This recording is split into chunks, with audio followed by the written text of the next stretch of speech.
Look, as terrible as the Butcher is, man, it is hilariously cringe to see him try to talk to his daughter and use phrases like really, really cool and crispy. It's just, like, it's the perfect portrayal of a dad trying to be cool to his daughter, except, he's a murderer. Now, that said, I also really enjoy the other side of the Butcher. Almost like an anti-John Wick, he is prepared, tries to use his surroundings to his advantage. When he slips the key card and walks into a room full of cops just to get coffee and do some recon. It's stressful to see how calm he is under pressure and lies so easily and on his feet. It's second nature to him. It's terrifying, but also kind of impressive, I think. I'm sorry if I'm giving this murderer a lot of credit. It's just, you can tell he knows what he's doing. Also, swiping the cops' radios and wiping his fingerprints, those are the little details that I really appreciate. Granted, I think there's a stupid amount of luck involved in this movie, but I'm not against it. The roof, granted, was a particular amount of bullshit and luck, but I'll let it slide because that's how much fun I was having throughout this film, with the basic premise just being, hey, they're trying to catch this butcher, this killer at this concert, which, I mean, if we're being honest here, this would never happen in the real world. They'd probably cancel the concert, or I don't know. I don't see it happening, but the fact of the matter is it works. This is a very odd premise, but I like it. And see, here's the thing. I remember when the trailers came out that people were saying, oh, they should not have spoiled the fact that the dad's the killer and just let it happen in the movie. I kind of get it, but it's kind of like Abigail where, oh, don't give away the twist. No. Embrace that twist from the very beginning, because that's what you expect from an M. Night Shyamalan movie. This is not our first rodeo. We know what we're doing at this point. The question is not what is the twist, it's when is it going to hit? And by opening with it, you kind of think, oh, there's nothing. When in reality, there are a few story twists at the end, but we'll get there when we get there. Anyway, that said, the premise of this film, is it a little ridiculous? Yeah, but I'm willing to go along with it. Anyway, going forward, back to the film. We see a young lady scarred with burns that Cooper did. He's trying to use her as a, let's say bait, I would call her, like, what's the phrase here? False flag operation? No, that's not the right phrase. A distraction. He needs a distraction to try and get out.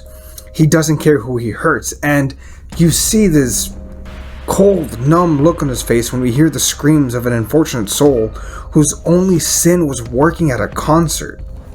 When I thought about how cold he is, it hit me how much thought really went into the writing of this film. All the way through and through, he is a true psychopath. When I found out that Cooper, aka the Butcher, was a firefighter in a messed up way, kind of makes sense. Firefighters are often exposed to gruesome sights of bodies and destroyed lives. Graphic moments after a car crash or a fire, you become desensitized to this stuff. I don't think that being a firefighter made him the Butcher, but I do think being a firefighter allowed him to enjoy freedom and access to crime scenes that allowed him to enjoy the things that he saw. Anyways, when the chance presents itself for his daughter to go backstage, thus allowing him a chance to escape, Cooper finds the director and straight up tells him that his daughter just recovered from fucking cancer. Like, this dude will play every card in the book to try and escape. And I mean, yeah, it kind of makes sense. A monster would have no qualms about faking cancer in his daughter, but like, man, that's like comic book levels of evil. Then, when he thinks that he's about to get out scot-free, he would still have to walk through the police barrier to leave. With his last card seemingly dealt, Cooper is in a no-win situation. Now, time out real quick. Now, there's something called a Zen coin, right? It's an unwinnable situation, an untenable situation. A teacher holds up a stick and he tells a student, if you say this is a stick, I will hit you.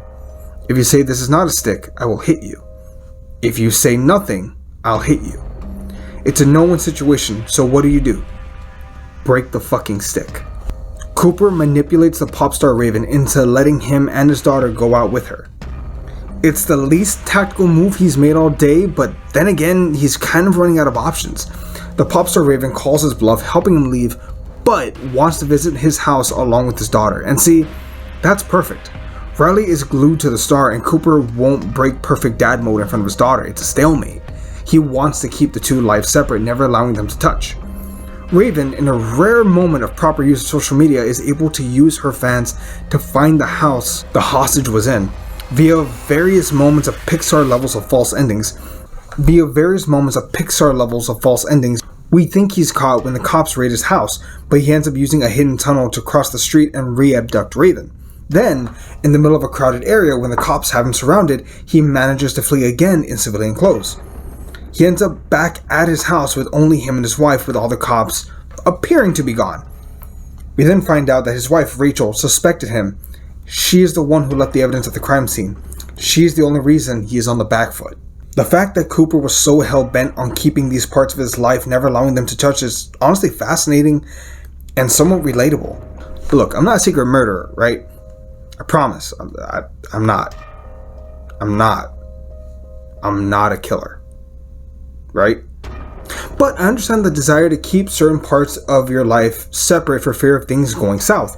Growing up, I had D&D friends, sports friends, the crew, my family.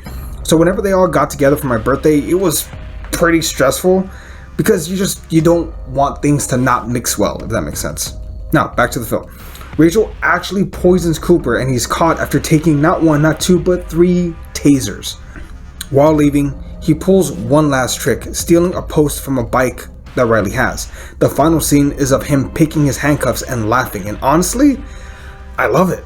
Josh Hartnett is amazing in this role, and frankly, I need more of it. It's not often that I want a sequel to an M. Night Shyamalan movie, but damned if this movie doesn't deserve a sequel and then some. It's so entertaining to see a serial killer in his element and reacting. He's perfect and uncatchable.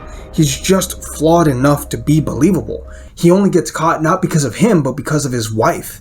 The only person that's as close to him as his children notices something is wrong. I don't know, man. I feel like he's an actual suburban dad that just has some very questionable hobbies. This movie, for me, is outstanding. It's a 7 out of 10. But what did you think? What was your favorite moment from this film? And you know what? What's your favorite M. Night Shyamalan movie? Do us a favor, like and subscribe. We'd greatly appreciate it. Check out our podcast, and we'll catch you all next time. We'll see everybody.